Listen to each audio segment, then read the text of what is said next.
Ja, hallo Leute, willkommen bei Bushcraft & Nature. Heute möchte ich euch das Teil hier vorstellen. Das ist von der Firma OneWind. Das habe ich von OneWind gratis bekommen. Und zwar soll ich das testen. OneWind hat mein Video gesehen zu der Sitzhängematte. Und die fanden, dass das Teil hier wunderbar zu meinem Kanal passt. Ja, und ich habe es jetzt ausprobiert und es ist wirklich eine super Sache. Ja, was ist das? Also das ganze Teil nennt sich Solitary Ultralight Cape Shelter. Das ist eine Mischung zwischen Poncho und Unterstand, ist aber auch nicht wirklich ein Poncho, ist eben ein Regen-Cape. Ja, und wie das Ganze funktioniert, erzähle ich euch gleich. Auf jeden Fall finde ich, ist das eine sehr interessante Sache. Vor allen Dingen ist es wirklich ultra leicht. Also es ist mit Heringe, das ist schon mit bei, das zeige ich euch aber gleich. Wiegt das Ganze, ich habe es selber nachgewogen, 370 Gramm. Hat ein Maß von 25 cm in der Höhe des Packmaß und ca. 10 cm im Durchmesser. Also das ist wirklich sehr klein und sehr leicht. Ja, ich denke, das ist vor allem etwas für Bushcraft-Einsteiger, weil ihr habt hiermit gleich einen Regenschutz, auch wo der Rucksack drunter passt. Und ihr könnt euch ein kleines Lager zum Bushcraften-Schnitzen aufbauen oder sogar darunter schlafen. Ja, im Lieferumfang enthalten ist das eigentliche Cape Shelter in dem Packsack. Da drin befindet sich nochmal ein kleinerer Packsack für das Zubehör. Das sind 5 Aluminiumheringe und ein Stück Schnur mit Seilspanner, mit dem ihr das Shelter sofort abspannen könntet. Ja, das Zubehör wiegt laut OneWind 85 Gramm, also ist mit 85 Gramm angegeben. Der eigentliche Cape Shelter mit 300 Gramm. Ich komme allerdings zusammen nur auf ein Gewicht von 370 Gramm. Das ganze Cape Shelter ist aus einem Ripstop Silnylon gefertigt und hat eine Wassersäule von 3000 mm. Ja, ist heute hier etwas wechselhaft, wie der Zufall will. Fängt es jetzt auch gerade ein wenig an zu regnen. Deswegen werde ich euch als erstes mal die Funktion als Regencape zeigen. Und dann laufe ich mit euch zu einer Stelle, wo wir praktisch mal die Lagerfunktionalität ausprobieren können. Okay, fangen wir mal mit dem Regencape an. Los geht's. So, ich habe jetzt mal meinen Rucksack wieder aufgesetzt. Ich will euch zeigen, dass dieses Cape auch wunderbar über euren Rucksack passt. Es ist sehr groß geschnitten. Es hat also keine quadratische Form.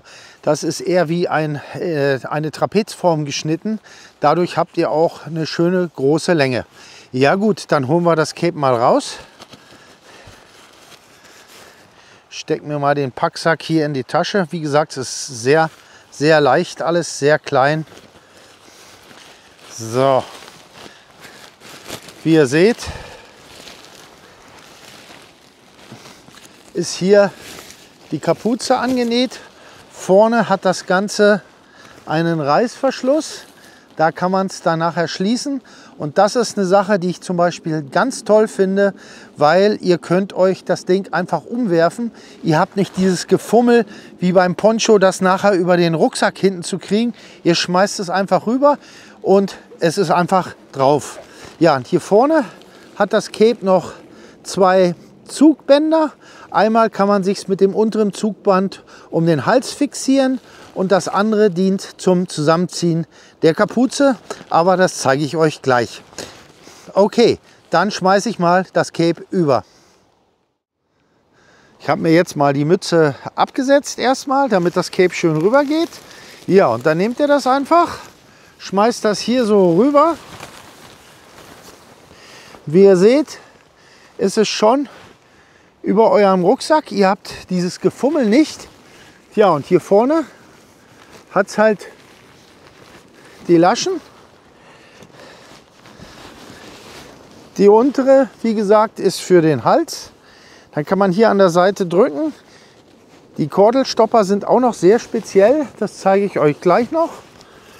So, jetzt ziehe ich mir das erstmal um den Hals zu. Jetzt habe ich hier die Kapuze. Ich hoffe, es raschelt nicht so doll mit dem Mikrofon. So, dann kann ich mir hier meine Kappe wieder aufsetzen. So, wie ihr seht, ist das Ganze schön groß geschnitten. So, und jetzt habt ihr eigentlich schon einen Regenumhang. Ihr könnt auch so laufen. Ihr könnt euch das dann belüften. Ihr schwitzt da nicht so wie unter einem normalen Poncho. Also ich finde das echt gelungen. Ich finde das richtig gut. Cape allerdings deswegen, das Ding hat keine Ärmel. Also das ist hier einfach zu. Ihr könnt die Arme nicht rausstrecken. Deswegen heißt das Ganze auch Regen Cape. Aber ich persönlich finde es jetzt nicht schlimm, weil ich brauche beim Laufen kaum die Arme draußen. Ich habe die eh immer drunter. Ja, und dann habt ihr hier vorne einen Reißverschluss. So, und da könnt ihr das Ganze dann einhaken. Der ist doppelseitig, der geht auch von innen. So, und dann kann man hier das Ganze zuziehen. Ich hoffe, jetzt ist der Ton noch gut, weil das Mikro jetzt verdeckt ist. Aber ich denke, ihr werdet noch was hören. Und dann könnt ihr das hier zuziehen. Und wenn er die Arme braucht, kommt er natürlich auch hier an der Seite raus. Ja, und jetzt kann man hier zum Beispiel noch die Kapuze zuziehen. So, und dann ist das Ganze schön zu. Ihr seid regengeschützt. Ich drehe mich mal, dann seht ihr das mal. Also wie gesagt, da passt auch noch ein größerer Rucksack runter. Also ich finde, diese Funktion als Regencape ist echt gelungen. Ich persönlich nutze ja gerne noch meine Kappe als zusätzliches Regendach vorne. Dafür ist diese Kapuze hier auch groß genug. Ihr könnt das dann hier mit dem Kordelstopper, das ist ein doppelter, da drückt man einfach hier an den Seiten und kann es dann zusammenziehen. Dann werden beide Stopper entriegelt und wie ihr seht, habt ihr hier schön das Regendach. Das ist schön zu. Hier wieder an der Seite drücken, geht das auf. Der Kordelstopper, der ist wirklich noch genial gemacht, weil wenn ihr nachher das Cape aufmachen wollt, habt ihr hier die Verbindung in der Mitte. Und dieses Teil hier, wie ihr seht, hat hier in der Mitte noch einen Druckknopf und dieser Kordelstopper ist teilbar. Das heißt, ihr habt es dann hier auseinander, jetzt habt ihr die hier einzeln, wollt ihr es zusammen haben, steckt ihr es einfach wieder und das Ding ist wieder zusammen. Finde ich genial gemacht. Ja, der Regen wird jetzt immer stärker. Ich würde sagen, wir brechen jetzt hier erstmal ab. Ich gehe jetzt mit euch zum Lagerplatz, hoffe, dass der Regen dann aufhört. Ist sogar leichter Sturm jetzt, dass wir dann das Shelter mal aufbauen können. Okay, gehen wir mal los.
So, ich bin jetzt an dem Lagerplatz angekommen und das Schöne ist, es regnet zwar noch, aber ich kann jetzt hier zum Beispiel schon mal vorne aufmachen. Der Reißverschluss ist übrigens sehr, sehr leichtgängig, der läuft sehr gut, der ist tipptopp. So, und mache mir das jetzt schon mal auf. Jetzt kann ich schon mal ein bisschen abdampfen am Lagerplatz, hier kommt Luft dran. Das Geschwitzte kann drunter weg und ich kann das hier noch hängen lassen, solange es regnet. Ja, ich werde jetzt noch einen kleinen Augenblick hier warten, bis der Regen aufhört und dann melde ich mich wieder. Bis gleich. So, der Regen lässt jetzt etwas nach. Ich habe das Cape jetzt ausgezogen und an einen Baum gehangen. Hier seht ihr auch noch mal wunderbar diese Farbe. Ich liebe sie, dieses OD-Grün von OneWind. Das ist so ein Olivbraun. Ich weiß nicht, wie man es beschreiben soll. Die Hängematten haben ja auch diese Farbe. Ich finde es einfach genial, wie sich das in die Natur einfügt. Okay, da wir das Ganze jetzt als Shelter aufbauen wollen, nehme ich jetzt die Kordelstopper auseinander. Drücke hier in der Mitte auf den Knopf. Schon ist es getrennt. Und schon können wir das Ganze abspannen. Gut, dann bauen wir das Shelter mal auf. Dazu habe ich das Shelter jetzt am Boden ausgelegt. Wie ihr seht, ist es auch nicht rechteckig geschnitten, sondern trapezförmig. Ja, hier vorne haben wir wieder unsere Kapuze. Da werden wir es nachher hochspannen. Das ist die Abspannlasche. Und hier an den Seiten haben wir jeweils auch Abspannpunkte. 1, 2, 3 auf der Seite, 4, 5, 6 und 7. Ihr habt also 7 Abspannpunkte. Gut, dann stecke ich das jetzt erstmal hinten an den beiden Ecken fest.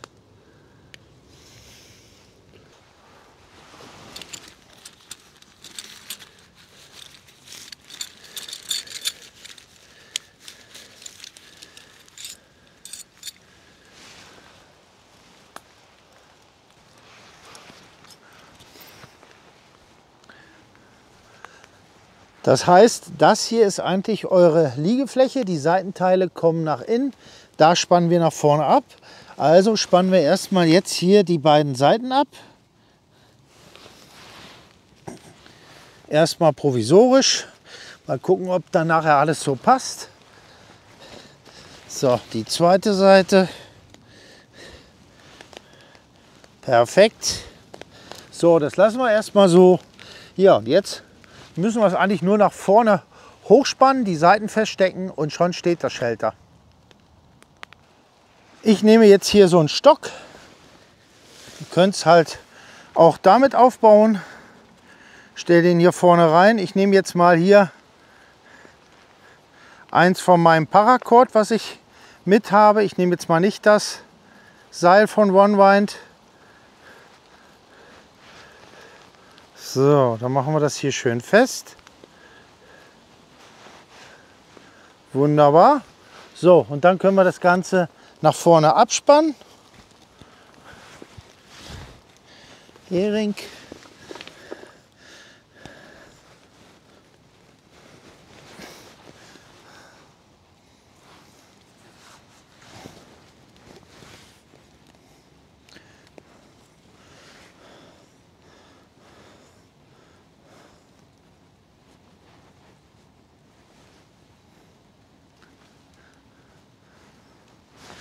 So, schon steht das halbe Shelter.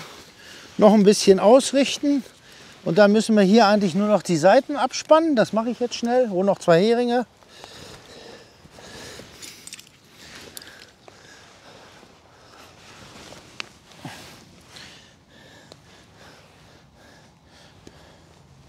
So, einmal.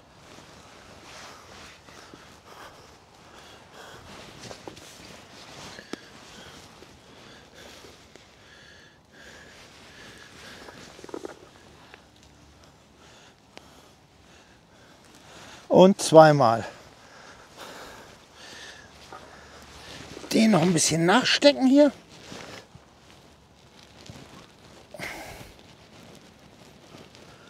So, voilà. Und schon steht unser Notunterschlupf.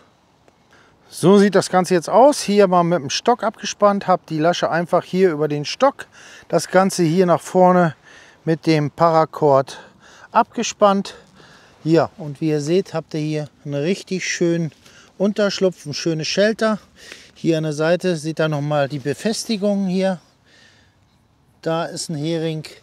Man könnte jetzt auch noch, da ist der andere Eckhering, man könnte jetzt auch noch hergehen und hier zusätzlich abspannen, wenn Sturm ist. Also es hat genug Abspannpunkte.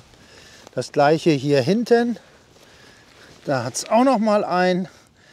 Was ihr nicht machen könnt, ist das nach hinten rausspannen. Hier hat es keine Lasche. Ja, und da hinten ist es noch mal fest. Und wieder da vorne.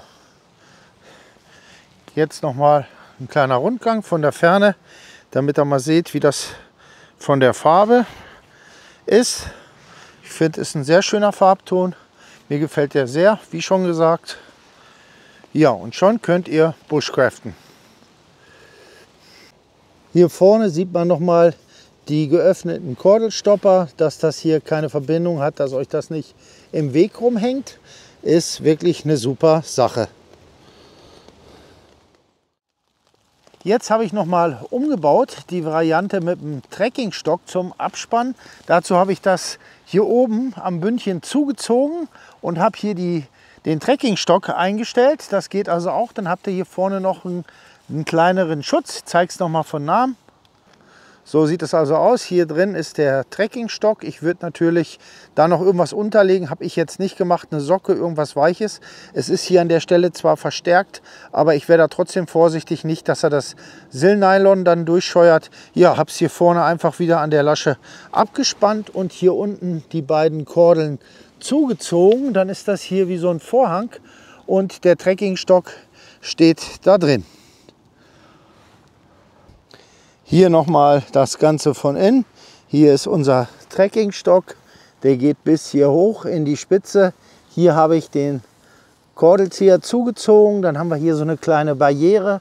Ja, und hier ist der Griff vom Trekkingstock. Der hält das Ganze dann nach oben. Ja, so sieht das Ganze aus. Natürlich gibt es noch die Möglichkeit, den ganzen Shelter an der Schlaufe nach oben abzuspannen. Das ist natürlich auch die beste Möglichkeit, weil dann habt ihr hier drin keinen Stab oder Stange, die euch dann beeinträchtigt. Und das werde ich jetzt mal so aufbauen.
Jetzt habe ich den Aufbau so umgeändert, dass er in der Mitte hochgespannt wurde an der Lasche. Ich habe jetzt schon mal ein paar Sachen reingeräumt, damit man mal ein Gefühl für den Platz bekommt. Schauen wir uns das mal zusammen an. An der Mittellasche habe ich es jetzt hier mit dem Jungle Knot hochgespannt. Dann habe ich hier ein bisschen zusammengezogen mit den Kordelstoppern. Dann habt ihr hier vorne auch noch mal einen leichten Schutz, dann ist es nicht so offen. Ja, und hier drin seht ihr mal den Platz. Ich habe jetzt mal eine Isomatte reingelegt. Sie passt also ganz knapp genau da rein. Die BW Faltmatte musste ich um ein Stück einklappen. Die passt also nicht in der gesamten Länge rein. Hier seht ihr das. Hier habe ich sie einmal umgeklappt, also eine Breite. Also es ist wirklich so, dass man gerade so drin schlafen kann. So sieht es vom Platzangebot innen aus. Also mit den Füßen wird man hier schon an die Seitenwand kommen, denke ich. Hier könnt ihr noch Gepäck, Rucksack abstellen, sonstiges. Ja, dann habt ihr hier oben das, was ich zugezogen habe. Ich denke, das ist nochmal ein guter zusätzlicher Wetterschutz. Die ist gar nicht so schlecht, die Idee. Ja, und hier nochmal das andere Ende. Hier liegt jetzt mal ein Rucksack schon und die Isomatte. Also man könnte auch drin schlafen. Jetzt lege ich mich noch mal rein, damit ihr mal seht von der Größe, wie das so mit dem Liegen ist. Also ich bin ca. 1,78 von der Größe. Dann könnt ihr euch mal selber ein Bild machen, wie viel Platz hier in dem Shelter ist. Leg mich mal rein. Ja, also es geht gerade so.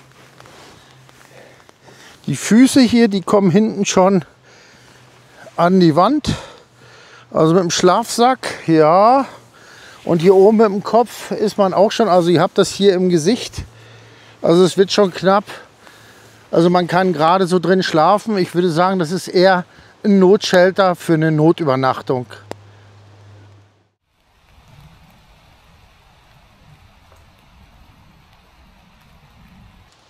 So, jetzt hat es wieder angefangen zu regnen. Ich habe mich jetzt gleich mal in dem Shelter verkrochen. Werde mir jetzt hier noch einen Kaffee machen irgendwie. Mal gucken. Mit der Flamme müsst ihr natürlich aufpassen. Das ist hauchdünnes Silnylon, also ein Lagerfeuer würde ich hier nicht riskieren. Da habt ihr ruckzuck Löcher drin. Also das höchste der Gefühle, würde ich sagen, ist so ein Spirituskocher. Okay, dann setze ich mal meinen Kaffee auf. Rühre das mal schnell um hier.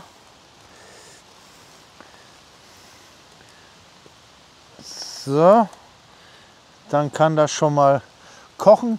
Ja, und ihr seht, zum Sitzen ist es super. Hier vorne, wie gesagt, könnte man es vielleicht noch ein bisschen rausziehen. Also wenn es jetzt stärker regnen würde, müsste ich noch ein Stück nach hinten. Also das geht ungefähr bis hier der Regenschutz, aber es ist schön warm. Man sitzt schön geschützt. Also ist ein schönes kleines Einmannlager, was auch prima im Wald verschwindet. Ja, mehr gibt es hier eigentlich nicht mehr zu sagen. Dann würde ich das Video an der Stelle beenden. Nochmal vielen Dank an OneWind, dass ihr mir das zur Verfügung gestellt habt. Ich werde das Shelter unten unter dem Video verlinken. Das ist ein Affiliate-Link. Da bekomme ich auch Prozente, falls mich jemand unterstützen möchte. Und ihr bekommt noch einen Rabatt. Ja, dann würde ich sagen, macht's gut. Bis zum nächsten Mal. Ich hoffe, euch hat das Video gefallen. Euer Detlef. Ciao. Tschüss.